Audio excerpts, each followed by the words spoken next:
Recording by Paul Adams. The Art of Public Speaking by Dale Carnegie and Joseph Berg Eisenwein. Section 39. Appendix D. Speeches for Study and Practice. Theodore Roosevelt. Inaugural Address, 1905. My fellow citizens, no people on earth have more cause to be thankful than ours, and this is said reverently, in no spirit of boastfulness in our own strength, but with gratitude to the Giver of good, who has blessed us with the conditions which have enabled us to achieve so large a measure of well-being and happiness. To us as a people it has been granted to lay the foundations of our national life in a new continent. We are the heirs of the ages, and yet we have had to pay few of the penalties which in old countries are exacted by the dead hand of a bygone civilization. We have not been obliged to fight for our existence against any alien race, and yet our life has called for the vigor and effort without which the manlier and hardier virtues wither away. Under such conditions it would be our own fault if we failed, and the success which we have had in the past, the success which we confidently believe the future will bring, should cause in us no feeling of vainglory, but rather a deep and abiding realization of all that life has offered us, a full acknowledgment of the responsibility which is ours, and a fixed determination to show that under a free government a mighty people can thrive best, alike as regard the things of the body and the things of the soul. Much has been given to us, and much will rightfully be expected from us. We have duties to others and duties to ourselves, and we can shirk neither. We have become a great nation, forced by the fact of its greatness into relation to the other nations of the earth, and we must behave as beseems a people with such responsibilities. Toward all other nations, large and small, our attitude must be one of cordial and sincere friendship. We must show not only in our words, but in our deeds, that we are earnestly desirous of securing their good will by acting toward them in a spirit of just and generous recognition of all their rights. But justice and generosity in a nation, as in an individual, count most when shown not by the weak, but by the strong. While ever careful to refrain from wronging others, we must be no less insistent that we are not wronged ourselves. We wish peace, but we wish the peace of justice, the peace of righteousness. We wish it because we think it is right, and not because we are afraid. No weak nation that acts rightly and justly should ever have cause to fear, and no strong power should ever be able to single us out as a subject for insolent aggression.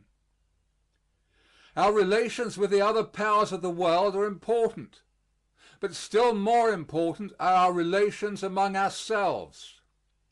Such growth in wealth, in population, and in power as a nation has seen during a century and a quarter of its national life is inevitably accompanied by a like growth in the problems which are ever before every nation that rises to greatness. Power invariably means both responsibility and danger.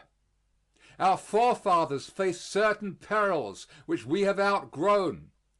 We now face other perils, the very existence of which it was impossible that they should foresee. Modern life is both complex and intense, and the tremendous changes wrought by the extraordinary industrial development of the half century are felt in every fiber of our social and political being. Never before have men tried so vast and formidable an experiment as that of administering the affairs of a continent under the forms of a democratic republic.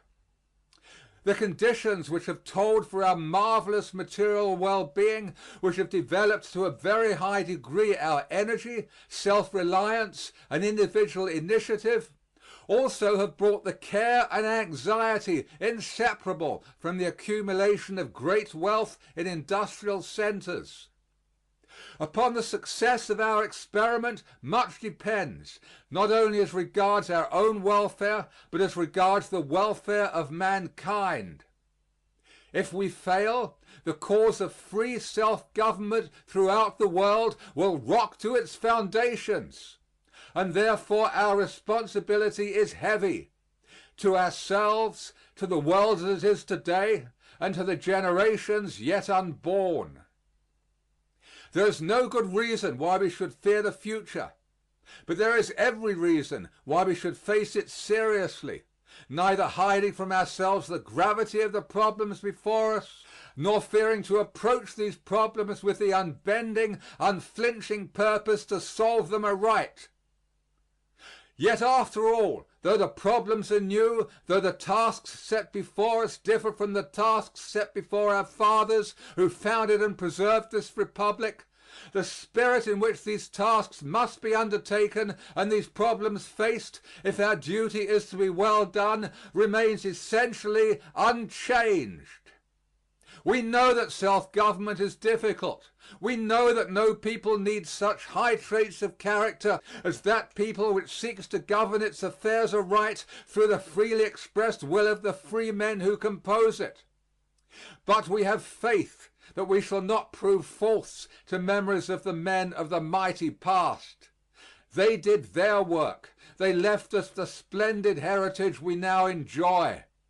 We in turn have an assured confidence that we shall be able to leave this heritage unwasted and enlarged to our children's children. To do so, we must show, not merely in great crises, but in the everyday affairs of life, the qualities of practical intelligence, of courage, of hardihood and endurance, and, above all, the power of devotion to a lofty ideal which made great the men who founded this republic in the days of Washington, which made great the men who preserved this republic in the days of Abraham Lincoln. On American Motherhood, 1905. Footnote. From his speech in Washington on March 13, 1905, before the National Congress of Mothers, printed from a copy furnished by the President for this collection in response to a request. In our modern industrial civilization, there are many and grave dangers to counterbalance the splendors and the triumphs. It is not a good thing to see cities grow at disproportionate speed relatively to the country. For the small landowners, the men who own their little homes, and therefore to a very large extent the men who till farms, the men of the soil, have hitherto made the foundation of lasting national life in every state. And if the foundation becomes either too weak or too narrow, the superstructure, no matter how attractive, is in imminent danger of falling. But far more important than the question of the occupation of our citizens is the question of how their family life is conducted.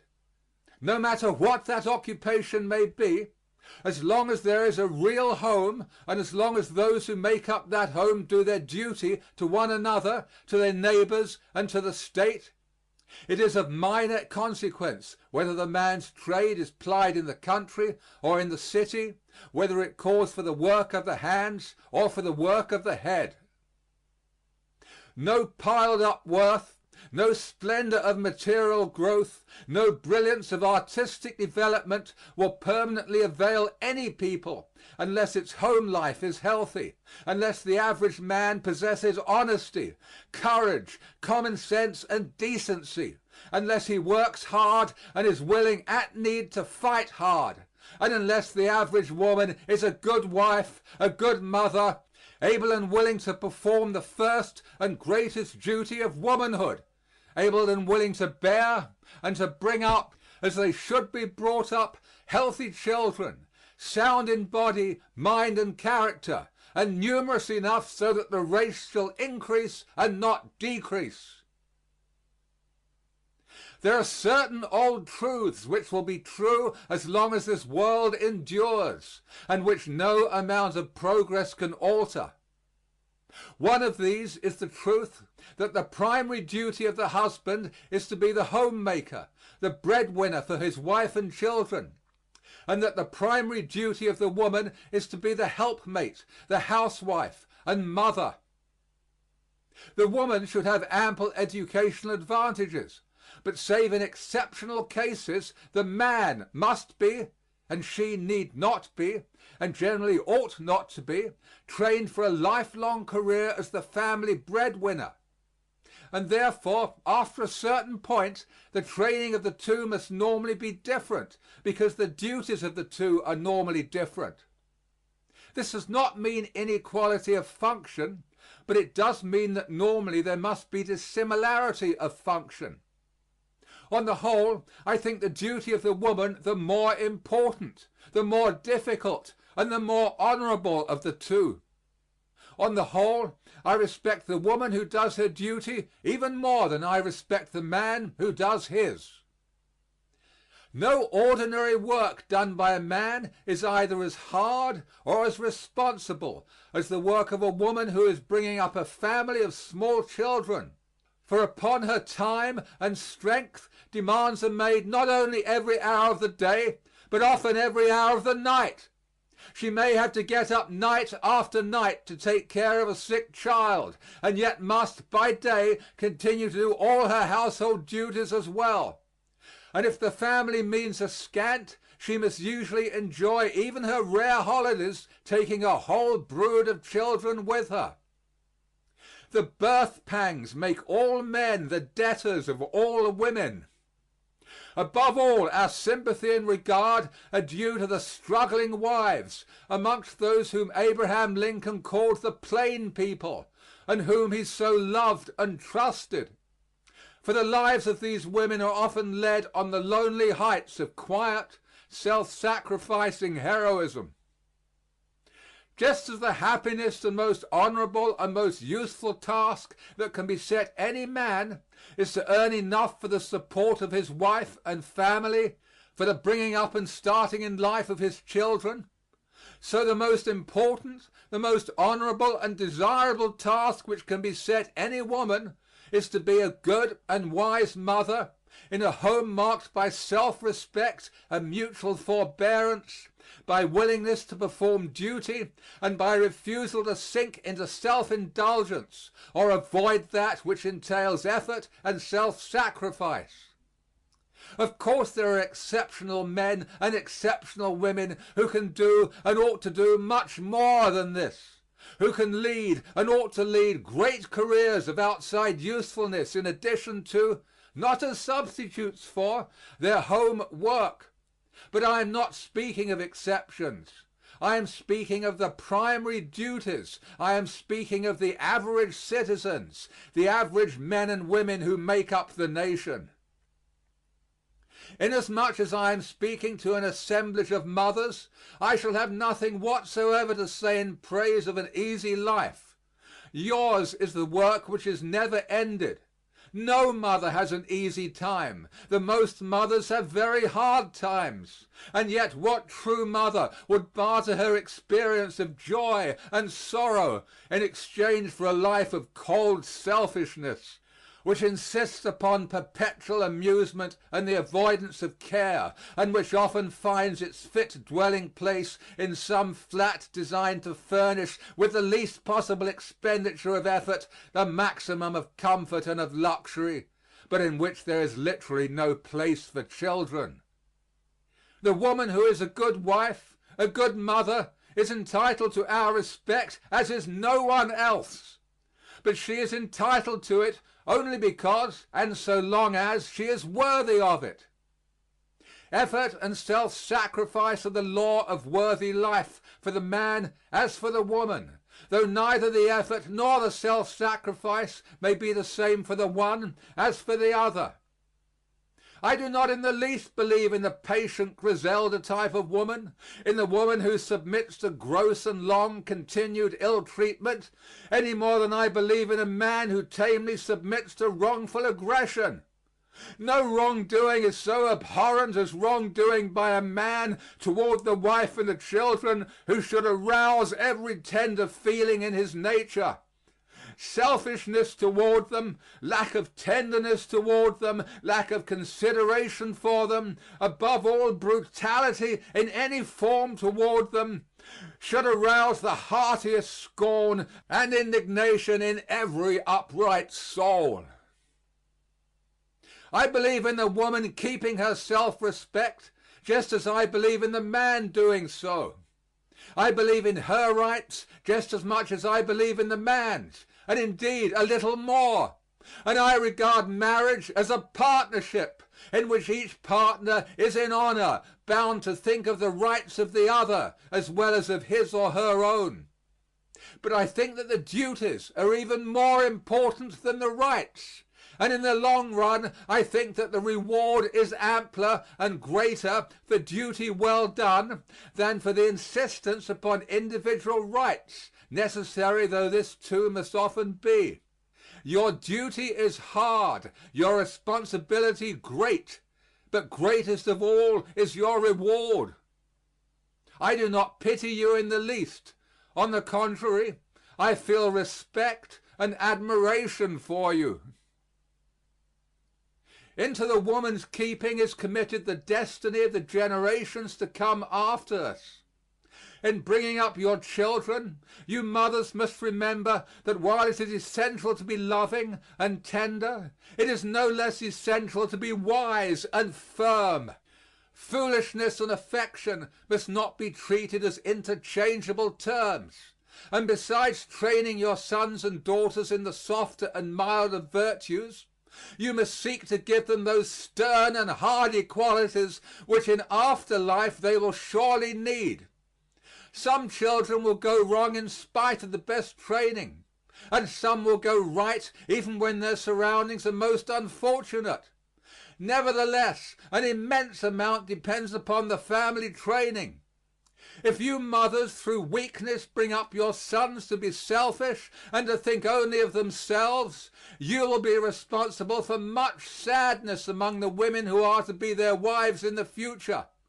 If you let your daughters grow up idle, perhaps under the mistaken impression that as you yourselves have had to work hard, they should know only enjoyment, you are preparing them to be useless to others and burdens to themselves.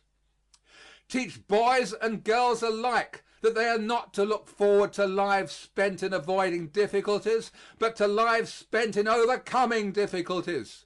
Teach them that work for themselves and also for others is not curse but a blessing. Seek to make them happy, to make them enjoy life, but seek also to make them face life with the steadfast resolution to wrest success from labor and adversity, and to do their whole duty before God and to man. Surely she who can thus train her sons and her daughters is thrice fortunate among women. There are many good people who are denied the supreme blessing of children, and for these we have the respect and sympathy always due to those who, from no fault of their own, are denied any of the other great blessings of life. But a man or woman who deliberately foregoes these blessings, whether from viciousness, coldness, shallow-heartedness, self-indulgence, or mere failure to appreciate aright the difference between the all-important and the unimportant, why, such a creature merits contempt as hearty as any visited upon the soldier who runs away in battle, or upon the man who refuses to work for the support of those dependent upon him, and who, though able-bodied, is yet content to eat in idleness the bread which others provide. The existence of women of this type forms one of the most unpleasant and unwholesome features of modern life. If any one is so dim of vision as to fail to see what a thoroughly unlovely creature such a woman is, I wish they would read Judge Robert Grant's novel Unleavened Bread, ponder seriously the character of Selma, and think of the fate that would surely overcome any nation which developed its average and typical woman along such lines. Unfortunately, it would be untrue to say that this type exists only in American novels. That it also exists in American life is made unpleasantly evident by the statistics as to the dwindling families in some localities. It is made evident in equally sinister fashion by the census statistics as to divorce, which are fairly appalling. For easy divorce is, now as it ever has been, a bane to any nation, a curse to society, a menace to the home, an incitement to married unhappiness and to immorality, an evil thing for men and a still more hideous evil for women. These unpleasant tendencies in our American life are made evident by articles such as those which I actually read not long ago in a certain paper, where a clergyman was quoted, seemingly with approval, as expressing the general American attitude when he said that the ambition of any, save a very rich man, should be to rear 2 children only, so as to give his children an opportunity to taste a few of the good things of life.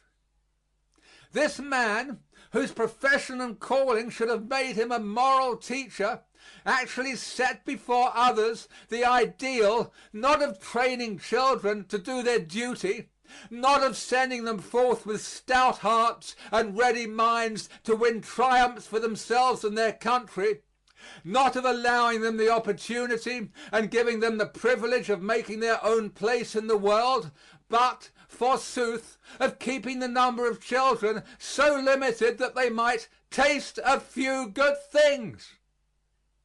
The way to give a child a fair chance in life is not to bring it up in luxury, but to see that it has the kind of training that will give it strength of character.